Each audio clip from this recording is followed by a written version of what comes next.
Hey everybody, welcome back to part 3 of what has turned into be an unplanned series on my finances. Today we're going to talk all about cash envelopes. I just went to the bank and I will show you from start to finish how to stuff those and how I manage that.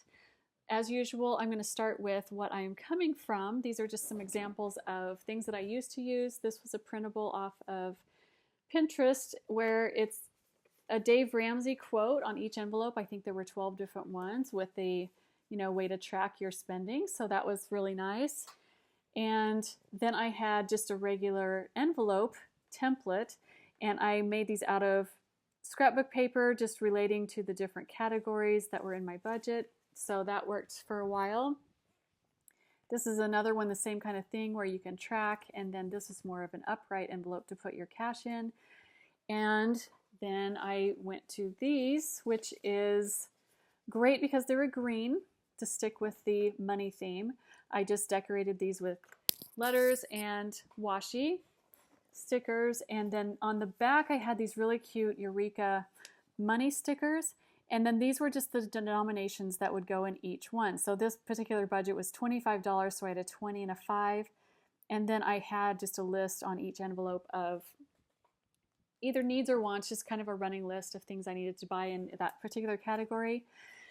Then I wanted to bring up just your regular letter size envelope is going to be too small for the bills, the dollar bills. So that's kind of an issue, and that's a lot of the reasons why you're going to find all these different printables. There's a lot of great systems out there. You're just going to have to look and kind of find out what works for you, and as you can see, it's just probably going to be a journey, look just like mine.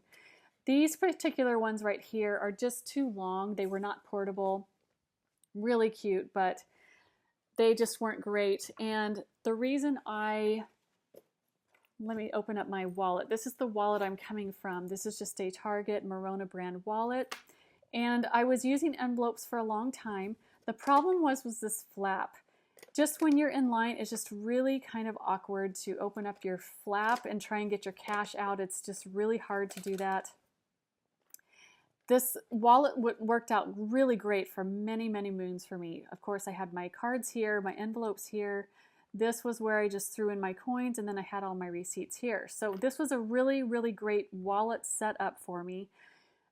When the envelopes got to be too much, this is what I went to, and these are actually wallet dividers, which are fantastic. I still use these in my traveler's notebook system that I have now. These were the first ones that I made, and they, as you can see, I just only had 6 categories. And a lot of people will just want to have very basic categories, which is great. I found with me, since I'm more of a detailed person, I wanted more categories and just a lot more details with my budget breakdown. These are some old ones that I used to have, and I just don't need those anymore. So that's another thing where you just don't really, it's kind of an ebb and flow with your budget. You're not really going to need everything all the time, and some things are going to crop in and out. I had a photography one, electronics one, a vision, and I just don't really need those anymore, but I have these here in case I need to bring those back at any time. And so then I just had these stuck in here just like this. And with the wallet dividers, it's really easy to just flip back and forth like this and pull your cash out. So that worked out really, really great for a really long time. So this was the most current system that I was coming from. And I will link below, back to these wallet dividers. These, when I originally got these, they were free off of Pinterest. I think she has since started charging a few dollars for those, but they're still really great. I think there are some more wallet dividers similar to this that are free. So of course I would recommend trying that first since we're talking about budgeting. I will also link you to my very, very favorite budget printable for an envelope. Really great system. I used that for a while as well. I of course don't have all my systems that I can show you because I've just used too many, and a lot of them I've thrown away, but that's what I was coming from. The other thing I have tried is something like this, which is a huge Franklin Covey classic binder with really huge rings. I had like my budget set up, and they had envelopes in this as well. And this was just really great. Of course, as you can see, a lot of expenses. Same thing with the other envelopes. The flap was just hard for the cash and receipts to get in and out of. These manila ones were of course a lot easier to use, but same thing. This is just really big, and the binder was just really unwieldy to carry around and really heavy. So I didn't use that system for a long period of time either. So I will show you now what my current system is. So here it is in all its glory. It's very simple. Let me see if I can get my piggy bank in there. So this is it. These are just the 3 things that I have for my entire cash system.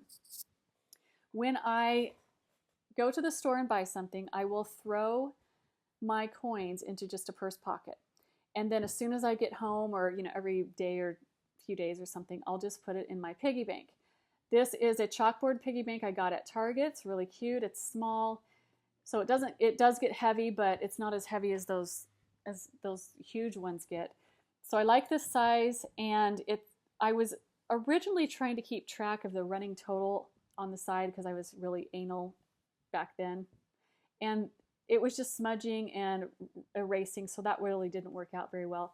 I probably take my coins in about once a month, and I think I usually average about $20 to $25, and then I just put that into my savings account. So one of the questions with the cash system is, how do you handle coins? I personally don't handle them. I round everything up, put all my coins in here, and then I just put it into my savings account. If you want to handle your coins, that is fantastic. I just don't like that they get really heavy in my purse, and I don't want to carry them around or just really deal with them. I'd rather just deal with the bills. Then also I have this right here. Let me show you one other thing that I used to use, and that is my metal cash box. This I just got at Walmart. They still have them around for sale. And I put all my coins in here, and I had divided them all up, and then I put the running total up here. I kept my cash envelopes down here, and then of course these are just empty wrappers to wrap my coins. This just was, again, really, really heavy. Of course I'm not going to carry this outside or anything out of my house, but it just was a little bit, bulky and just really, really heavy. So I still have that, and I'm going to try and find a use for it somehow. But I went to this, which is just, we have had this bank bag forever. We had someone in the banking business that just gave this to us for free. They have things like this, just a bank bag that you can get at any office supply store. I've just seen them recently there. I don't have the one with the lock. If you want that, that's great. I personally just don't want to keep track of another key. And then this just works out really well. As you know, bank bags are really heavy. So let me open this up for you and I will show you. The only thing I have taken out of this are some financial statements that are private, and you don't really need to see that. To start off with, I've got my checkbook, which probably like you, I don't use very often, but you do have to keep track of that. Then I've got 2 rolls of quarters in here and a few small bills. My in-laws like to give us $2 bills for our birthdays, and so we just put a few in there. And that's more of just for emergencies, and I'm just trying to, do what FEMA recommends and just have a few small bills and some coins around just in case of an emergency. And then this right here is my entire cash envelope system. As you can see, it's a pencil case, but I originally did use it for that, and I needed something else, and so this was just sitting around. And of course, we want to be free or cheap or frugal, so I just reuse this. This is, like I said, girl of all work. This fits fantastically. I'm sure you can see how great that fits in there. So that there's just enough room to get everything in and out easily, but it's not too bulky, and it's just the right height and everything. So what I talked about in my part 2 video with my budgeting, these are all the different categories that I told you about. And I also mentioned the only thing I have right now for carryover is in my car, and that is right here. So all of my other envelopes are empty. And I just went to the bank, so I can show you from start to finish how I do that and stuff my envelopes and then keep track of everything. So let me get this out of the way and I will show you this. Okay, so this I just put right here. The envelope itself does not fit into here because of the slider, so that's why it's just fit in there. If you remember from my budget page, I had this sticky note just living right here. So I literally, you guys, when I went to the bank, handed the teller this sticky note and said, I want this amount in these denominations. And I had no problems. If I've heard that people have had some issues with their bank, giving them grief about that. Makes no sense to me. It's your money. You can get it out however you want. If you're having issues, I would say change banks immediately. Life is too short for that. Anyway, I've never had a problem with my tellers ever saying anything to me about that. And then she literally handed it back to me just like this with a sticky note right on the front. And then with this, you can change it up as you need to. So back to the budgeting really quick. How I got my amount on how much I needed was you go back to your budget and you kind of think back and as you get paid, then you think, okay, what do I need and what do I want to buy?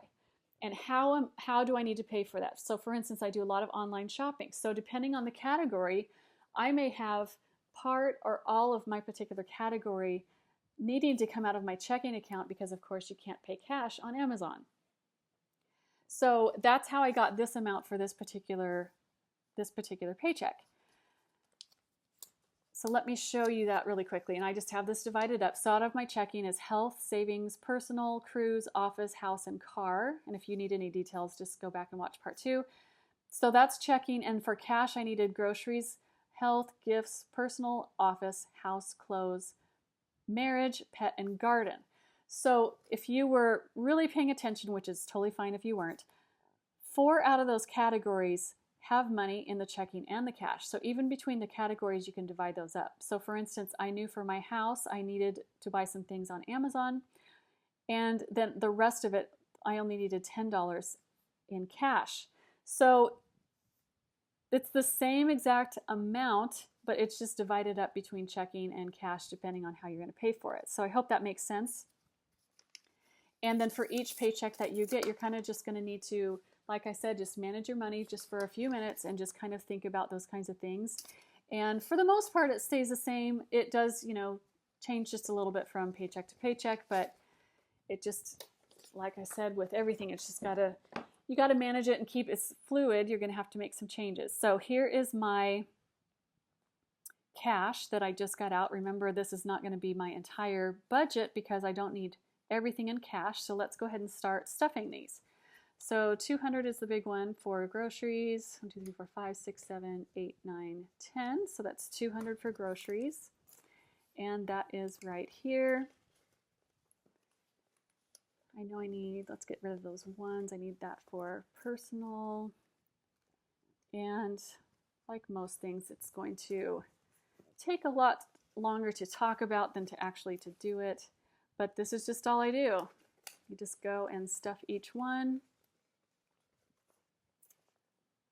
That is going to go into this one, gardening. Let's see, what else have I got? Okay, 1, 2, 3. This is going into health, just back here. And then I've got, let's see, that one goes into house. And these envelopes or these dividers do get mixed around just a little bit because I'm taking them in and out, which I will show you in just a minute. So that's why I don't have a perfect idea where everything is at all times. Let's see, what am I missing? Office, supplies, my favorite, like I told you. And then that one goes into, let's see, where is that one? Right here. Okay. So there you go. These are my completed and stuffed cash envelopes. So then what you do is or at least what I do, is you figure out what your errands are and what cash you need for that particular time. So one of the big questions is, do you carry all of your cash at the same time? You absolutely can, and I have done that in the past. Right now, I'm just getting a lot more streamlined and I just don't want to carry around every single thing. I want my purse to be as light as possible. And of course, people have a lot of concerns about safety. So what I'm doing right now is just taking out the things that I need. So I, for instance, need to go to Target and I need to finish buying something for a wedding present to complete that gift. And then of course, we are always eating, so I usually carry around my groceries. So there you go.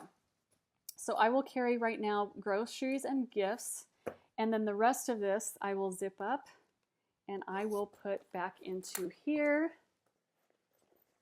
and zip that back up and store that. So that's how that works. And then I will put this into my